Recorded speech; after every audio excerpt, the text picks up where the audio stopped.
إن الحمد لله نحمده ونستعينه ونستغفره ونعوذ بالله من شرور أنفسنا ومن سيئات أعمالنا. من يهد الله فلا مضل له ومن يضلل فلا هادي له. أشهد أن لا إله إلا الله وحده لا شريك له وأشهد أن محمدا عبده ورسوله. يا أيها الذين آمنوا اتقوا الله وقولوا قولا سديدا يصلح لكم أعمالكم ويغفر لكم ذنوبكم ومن يطع الله ورسوله فقد فاز فوزا عظيما. أما بعد فإن أصدق الكلام كتاب الله وخير الهدي هدي محمد صلى الله عليه وسلم وشر الأمور محدثاتها وكل محدثة بدعة وكل بدعة ضلالة وكل ضلالة في النار. سلامي إخوائي قورتان ليبي ميواناني مال إخوة السلام عليكم ورحمة الله وبركاته. داواکارین لە پەروەردگار ئەو کەسانەی داوای دوعای خێریان کردووە لە هەمومان، خوای گەورە بۆ خاتر ناوجوانەکانی، بۆ خاتر اسمی عەظەمی خۆی، ئەوانەی بە تایبەتی حاڵیان خراپە، نەخۆشن، لە خەستەخانە یان لە ماڵ یان کێشە یان گرفتێ هەیانە، خوای گەورە بێتە هانایانەوە و شفای عاجلیان بدا و وەکارەکانیان بۆ ئاسان بکە. اللهم ئامین. و هەموو لایەکمانش خوای گەورە بمان پارێزێ لەم نەخۆشیە و ناخۆشی دنیا و لە ڕۆژی قیامەتە هەمومان لە ناخۆشەکانی دنیا بمان پارێزێ. اللهم ئامین. ئیماندارانی خۆشەویست، میوانانی ماڵی خوا، لە باسی ئەوەی کە مانگی هیجرەت و مانگی محەڕەم ئەحداثی زۆر تیادا ڕووداوە، واتە بەسەرهاتی زۆرە لەناو ئەم مانگە پیرۆزەدا لە ساڵی تازەدا ڕووی داوە. ئەچینە سەر ئەوەی لەم مانگە پیرۆزەدا کە ساڵی تازەیە، هەمومان بەیەکەوە ئیماندارانی خۆشەویست هەمومان دەزانین سەری ساڵ دێت، دەزانین کەوا مانگی هیجرەتە و هیجرەتی پێغەمبەری نازدارمان صلی الله علیه وسلم ئەکەوێتە یاد و باسمان کرد لە هەفتەی ڕابردوو. بەڵام چەند خاڵێکی کەم ماوە، 2 خاڵ یان 3 خاڵ لە خزمەتی جەنابتانە باز دەکەین. ئەو شەوەیە باشترین و چاکترین وتیانە لەم زمانەی من و تۆدا دەرس و عیبرەت لە هیجرەتی پێغەمبەر صلی الله علیه وسلم وەرگرین و لە خولەفا و تابعین و تابعین هەتا ئەگاتە ئێمە هەموو هیجرەتەکان کۆ بکەینەوە لە هیجرەتی پێغەمبەرەوە صلی الله علیه وسلم. ئەتا بچووکترین هیجرەت پێمان دەڵێن زانا و حەکیمەکان و عولەمایان دەڵێن پێمان باشترین هیجرەتەوەیە ئینسانی مسلمان لە خراپە خۆی دوور خاتەوە و طاعەتی خوا جێبەجێ بکە. هجرة إلى الله ورسوله بفعل الطاعات وترك المنكرات. شون ئێمە هیجرەت کەین بۆ لای خوا و پێغەمبەر بەوانەی کە خوای گەورە پێغەمبەری خوا ئەمری کردو ئەنجامی بدەین و ئەوانەیشی خراپە دەستی لێ هەڵگرین. چونکە پێغەمبەر گیانە فەرمی عەلەیهی سەڵات وەسەلام ئیذا نەهەیتوکم عن شەیئین فەجتەنیبوه. ئەگەر شتێکم لێ قەدەغە کردوون ئومەتەکەم، ئەگە شتێکم وتومە خراپە و دوورکەونەوە لێی، چونکە ئەوە بۆ دنیا و بۆ قیامەتتانش خراپە. وإذا أمرتكم بأمر فأتوه منه ما استطعتم. ئەگەر ئەمرمش کردە بە هەرچی ئەنجامی بدەن ئەتوانن، ئەگەر ناتوانن بە گوێرەی توانەتان ئەنجامی بدەن، چونکە خەیر و بەرەکەتە بۆ دنیا و پاشە ڕۆژتان. ئەمە ئەوەمان پێ ئەگەیەنێ پێغەمبەری خوا صلی الله علیه وسلم چاکەکانمان بتەو بکەین، خراپەکانمانش یەواش یەواش لەناو بدەین، نەیهێلین، بە فایلێکی پاک بچینە دیوانی خوا. دووەمیان ئەوەیە ئیمانداران پێغەمبەری خوا صلی الله علیه وسلم لیان پرسی، فەرموویان ئەی پێغەمبەری خوا صلی الله علیه وسلم ئەی الئیمانی ئەفضل، کام ئیمان کام باوەڕ چاک و باشە ئەی پێغەمبەری خوا صلی الله علیه وسلم؟ فەرمووی قال الهجرة، فەرمووی هیجرەت کۆچکردن. فەرموویان ئەی پێغەمبەری خوا مەبەستت چییە لە کۆچکردن کە باشترین ئیمانە؟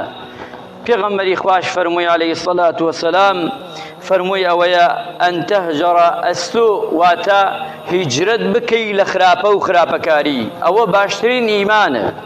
لە زمانی ئەمڕۆی من و تۆدا باشترین ئیمان پێغەمبەری خوا پێمان ئەڵێ ئەوەیە لە خراپەکان خۆمان دوور بخەینەوە، ئەوە باشترین ئیماندارە، ئەوە باشترین کاری ئیمانە ئینسان ئەنجامیەدا. لەم ڕۆژگارەی من و تۆشدا خراپە زۆرە، ئاسانە، بەردەستە، بەڵکو بەڵەجار پاداشش دەکرێ، ئەبێ وریابیت، ئەبێ وریابی لەو خراپانە ئینسانی مسلمان خۆی دوورگرێتەوە، چونکە خراپە هاتووەتە بەردەستت لە ماڵتا، لە چوارچێوەی خانیەکەتا، بۆ خۆت، بۆ خێزانت، بۆ مناڵت، بۆ کچت، بۆ کوڕت. ئەبێ وریابیت ئیمانداران. ئەگە وریا نەبی ئەو باشترین ئیمانە ناوێتە نەسیبت، چونکە خراپە یەواش لە ناوت دەدا، ئیمانەکەش دەبا لەگەڵ خۆیە. بۆ ئێمە بینە کەسێکی باش ئەوەی پێغەمبەری خوا پێمانەڵێ یەکێ لەو دەرسانەیەوە باشترین هیجرەت ئەوەیە کە لە خراپە خۆمان دوورگرینەوە.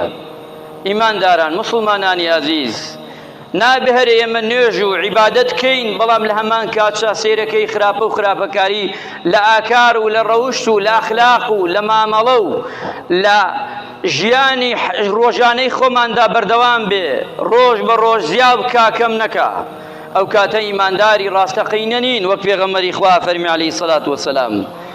ئەبێ ئینسانی مسلمان خۆی بگرێتەوە. سێهەمیان ئیمانداران، گەورەترین هیجرەت، گەورەترین کە دەڕۆی و نامێنی، ئەزانن هەمومان هیجرەتی پێغەمبەر ئەوە خاتە یادمان، هەمومان هیجرەت دەکەین لە دنیا بەرەو قیامەت. ئەم دنیایی کە من و تۆ تیاین و پێشی ئێمەش باوکو و بابا و باپیر و نەوەمان لەیرە بوو، و پێشی ئەوانش هەمویان ڕۆیشتن هیجرەتیان کرد بۆ قیامەت. دنیا کاتیە دەڕوا. مسلمانانی بەڕێز، ئیمانداری ڕاستەقینە شوێنی باشتە. باوکە ئادەم، دایکە حەوا، باوکە ئادەم لە بەهەشت و خوای گەورە خستی ئاسمان، دوای خستێ سەر زەوی بۆ تاقیکردنەوە. واتە ئەسڵی بەشەریەت ئەوەی ئیمانداری ڕاستەقینە و مسلمانی ڕاستەقینەیە بەهەشت شوێنێتی، دنیا نییە. ئەبێ وریابی، چونکە پێغەمبەری خوا فەرمی عەلەیهی سەڵات وەسەلام کن فی الدنیا کەئەنەکە، ئەفەرمێ لە دنیادا وا بژیە کەئەنەکە غەریب ئەو عابر السەبیل. لە دنیا وا بژیەوە غەریبێ بژی، ئەڕۆی فرە بایەخ مەدە بە دنیا، ئەوە نەبایەخدە بە دنیا ژیانت باتە سەر. وریابە قیامەتی خۆت نەدۆڕێنی لەسەر دنیا، چونکە دنیا کاتیە. پێغەمبەری خوا فەرمی عەلەیهی سەڵات وەسەلام وا بژین کەسێکی غەریبی نامۆی لە ناو خەڵکیدا، وا بژی کە ڕێواری، کە موسافری لەم دنیایە، وا باوشی لێ مەدە کە ئەنەما ناڕۆی ئیتر جێی نایەلی. وریابن مسلمانە بەڕێزەکان، خەڵکێک زۆر هەیە لە دنیادا سەرکەوتوو نابێ، قیامەت یەکاتە قوربانی دنیا، ئەی کاتە قوربانی خۆی، ئەی کاتە قوربانی ماڵی، ئەی کاتە قوربانی خێزانی، ئەی کاتە قوربانی کەسی تر، ئەی کاتە قوربانی منداڵی. بەڵام ئەمانە هیچ سوودی نییە. ئیمانداران، مسلمانانی بەڕێز، هەر کەسێ لە ئێمە بمرێت، چی دەوڵەمەند بێت، چی فەقیر، چی هەژار، چی گەورە، چی بچووک، چی جوان، چی ناشرین، هەموو سیفەتی تیا بێ، هەر وەکێک ئەنێژێ و وەکێکش دەڕوا و یەک کفنە و لە یەک شوێندایە، فەرقشی تیانێ و جودایشی تیانێ، ئیلا لەسەر زەوی نەبێ. لەسەر زەوی نەبێ، لەوەیە فەرقێ بێ پیاوێکی دەوڵەمەند سارێکی زۆر لە دوای بێ، پیاوێکی فەقیر سارێکی کەم. پیاوێکی دەوڵەمەند، پیاوێکێکی ناودار، خەڵکێکی زۆر نوێشکا لەسەری، خەڵکێکی کەم لەسەری نوێشکا. مەسئولێکی گەورە هەموو خەڵکی دنیا بکەوێتە دوای، بەڵام فەقیرێک کەس نەکەوێتە دوای. ئەمە هەمووی لەسەر زەویە، بەڵام لە ناخی زەوی ئەمە نییە، هیچ فەرقی نییە، لە تەرازوی خوا ئەمە نییە. چونکە هەجرەتی پێغەمبەرەوەمان پێڵێ کەسمان ساحبی ماڵی خۆمان نین، کەسمان ساحبی ماڵ و مناڵی خۆمان نین، موقەتە لامان هەمووی. کەسمان ساحبی ئەندامی خۆمان نین، ئەو ئەندامەی ئێستا من قسە ئەکەم و ئێوە گوێ دەگرن و هەموو ئەندامەکانی ترمان هەمووی ساحبی خوایە. لە قیامەتە هەمووی شایەتی دەدا.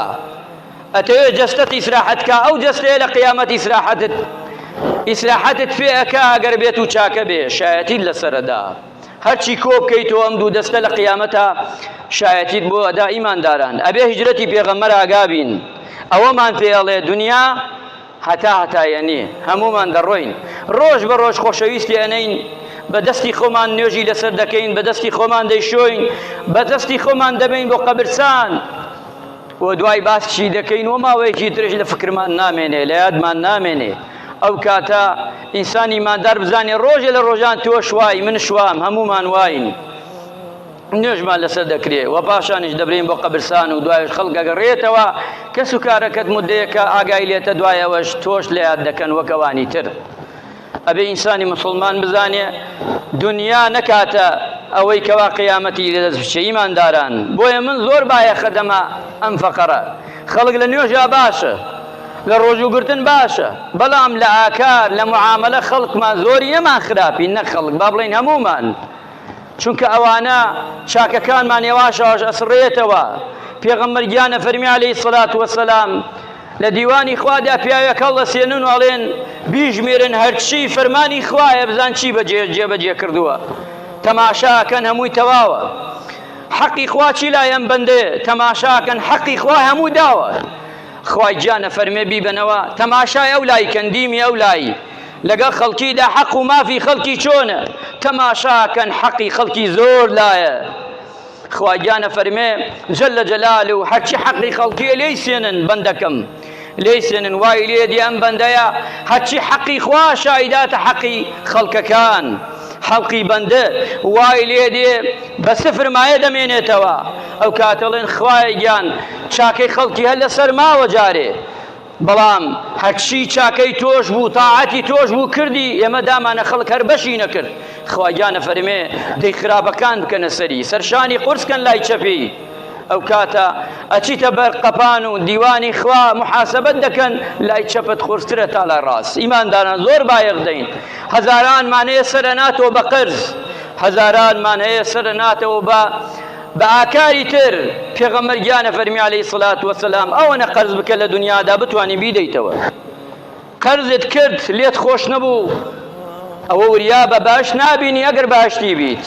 پێغەمبەری خوا فەرمی عەلەیهی سەڵات وەسەلام قەرزەکە کۆت و زنجیریەکەن ئەم مرۆڤە، هەتا ئەو بەندەیە ئەمرێ، هەتا چێتە دیوانی خوا، خوای گەورەی زین لەو بەندە وەرەگرێ ئایا لێی خۆش دەبێ یان نا. زۆرینەمان فێر بووین ئەڵێین کورە دە قەرزەکەی نەگە مردین خورای لێمان خۆش دەبێ. بەخوا ئەگەر لە دڵەوە خۆش نەبێ قەت خۆش بوون نییە. بەدەم حەساب نییە کابرا ڕوو بووەتە ڕووەوە ناچارە چی بکە تازە کەسەکە مردووە لە ڕوویشی نایە بڵێ فڵان کەس قەرزەکەم بەرەوە. ئەبێ ئیمانداران وریابین ئاکاری تر زۆرە. ئەو پارە و پولەی کە پەیدای دەکەین من و تۆ ئەمڕۆ دەیخۆین سەرفی دەکەین، لەکوێ دێنین لەکوێ دەبین، هەمووی لە ڕۆژی قیامەتا محاسەبە دەکرین. ئەبێ وریابین مسلمانە بەڕێزەکان ئیماندارانی خۆشەویست. خوای گەورە ڕەحم بە مولایەکمان بکە، عاقبەت خێرمان بکە، لەشمان ساغ بکە یا ڕەبی. خوایە لە چاکە و باشە نێزگمان کەیتەوە، ئەوەی باشە ئەوەی چاکەی خوای بێتە سەر ڕێگامان، ئەوەی خراپەیە لێمان دوور کەیتەوە یا ئەڵڵاه. خوای ڕەحم بە نەخۆشەکانمان بکەی یا ڕەبی، ژیانمان بۆ خۆشکەی یا ڕەبی. خوای لە تەپاڕینەوە ئەوەی نەخۆشە خوای شفای عاجلی بۆ بنێری یا ڕەبی. خوایە ئەوەی نەخۆشە شفای عاجلی بۆ بنێری یا ئەڵڵاه.